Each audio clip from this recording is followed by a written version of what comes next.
নমস্কার, আমি সুমিতা। আমি আবার একটা ছোট্ট রেসিপি নিয়ে এসেছি, যেটা হচ্ছে খুব মুখরোচক কিন্তু খুব চটজলদি হয়ে যায়। তাহলে কি সেই রেসিপিটা দেখুন।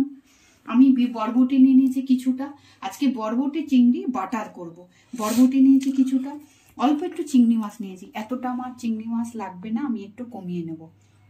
তার জন্য নিয়েছি আমি এই যে 4 কোয়া রসুন, কাঁচা লঙ্কা, কালো জিরে, একটু নুন, হলুদ আর এই অর্ধেক মতন পেঁয়াজ। আর আমার কিচ্ছু লাগবে না। এবার কিভাবে করছি আমি সেটাই দেখাচ্ছি। প্রথমে বরবটিটাকে আমি এই প্রেসারে 2-3টে সিটি দিয়ে নেব। তাহলে আমি সিটি দিয়ে আসি, তারপর আমি দেখাচ্ছি। এটা আমি এই প্রেসারে একটু জল দিয়ে 4-5টা সিটি দিয়ে দেবো। যেহেতু বাটা তো, একটু সিটি না হলে বাটাটা ভালো হবে না। তাই আমি প্রেসারে একটুখানি জল দেবো। জল দিলাম, দিয়ে আমি 4-5টা সিটি দিয়ে দেবো।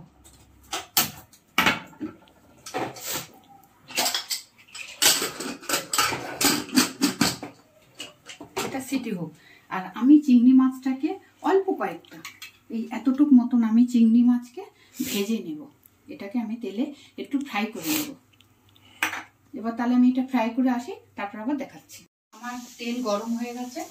আমি এবার চিংড়ি মাছগুলোকে নুন হলুদ ছাড়া ভেজে নেব। এই যে চিংড়ি মাছগুলোকে আমি দিয়ে দিলাম। যেহেতু আমার অল্প বরবটি, ওই জন্য অল্প আমি চিংড়ি মাছ দিলাম। এটাকে আমি একটু ভেজে নেব।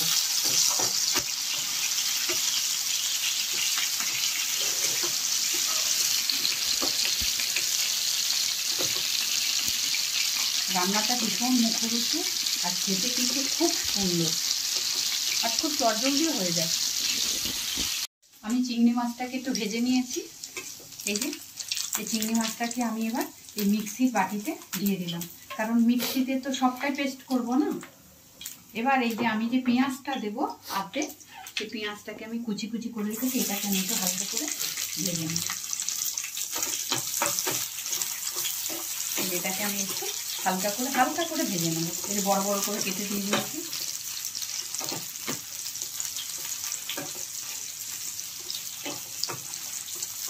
পেঁয়াজটা ভাজা হয়ে গেছে, এদিকে এটা কিন্তু সেদ্ধ হয়ে গেছে বরবটিটা।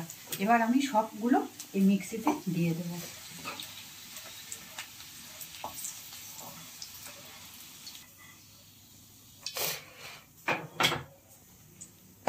এবার এর মধ্যে আমি দিচ্ছি এই যে রসুনের কোয়াগুলো মিক্সিতে দিয়ে দিলাম।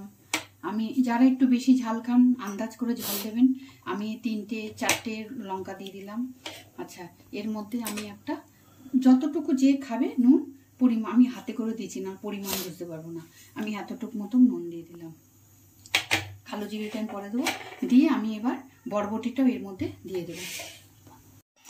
আমার এটা সিটি দিতে দিয়েছিলাম 4-5টা সিটি। আমার এটা পুরো সুন্দরভাবে সেদ্ধ হয়ে গেছে। এবার আমি এটাকে জলটাকে ছেঁকে নিয়ে আমি মিক্সির বাটিতে দিয়ে দিলাম। সব একসঙ্গে পেস্ট হবে, ব্যাস দিয়ে দিলাম।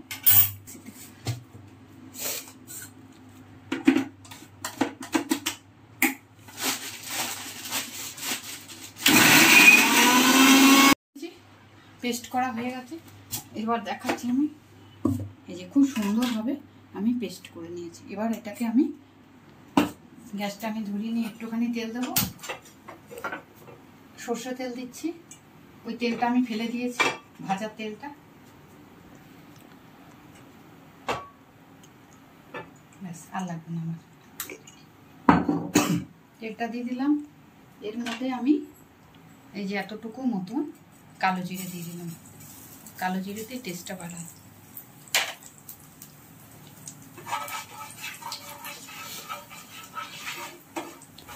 এটা একটু ভালো করে হয়ে যাবে, তারপর আমি পেস্টটা ঢেলে দেবো। ভীষণ মুখরোচক খাবার, আপনারা বানাবেন। সবসময় তো আমরা মাছ মাংস খাই, তার ফাঁকেও গরম গরম ভাতের সঙ্গে এটা কিন্তু খুব ভালোই লাগে। এটা একটু ভালো করে করে নিতে হবে, তাহলে যে সেন্টটা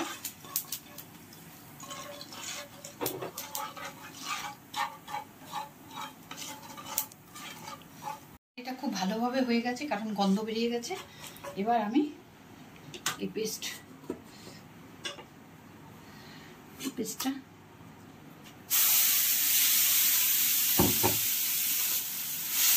দিয়ে দেবো।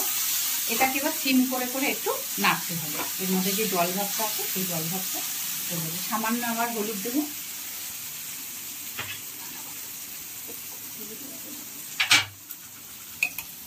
এই যে সামান্য হলুদ, বেশি হলুদ লাগে না, এই যে সামান্য হলুদ দিয়ে দিলাম, ব্যাস আর কিছু লাগবে না, ব্যাস আর কিচ্ছু লাগবে না। এবার এরকম আস্তে আস্তে নাড়তে নাড়তে এটা হয়ে যাবে। আমি সিম করে রেখেছি, এই যে সিম করা আছে, সিমেই আবার হয়ে যাবে। মিনিট 10-15 লাগবে, তারপরে রেডি। আমার কিন্তু রান্না রেডি। ঝিঙে চিংড়ি বাটা এ দেখুন পুরো হয়ে গেছে, দেখেছেন কি সুন্দরভাবে জলটা পুরো ইয়ে হয়ে টেনে গেছে। এবার আমি নামিয়ে দেব। আমার এতক্ষণ গ্যাস সিম করা ছিল। এবার আমার রান্নাটা পুরো কমপ্লিট।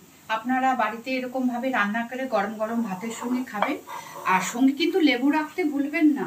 আর কেমন হয়েছে আমাকে অবশ্যই কমেন্ট করে জানাবেন। যদি ভালো লাগে থাকে লাইক সাবস্ক্রাইব করতে কিন্তু ভুলবেন না। আমার সঙ্গে থাকবেন। এরকম ছোটোখাটো বাটাবুটি নিয়ে আমি কিন্তু আবার এসে যাব। আর খেয়ে অবশ্যই আমাকে জানাবেন কেমন হয়েছে।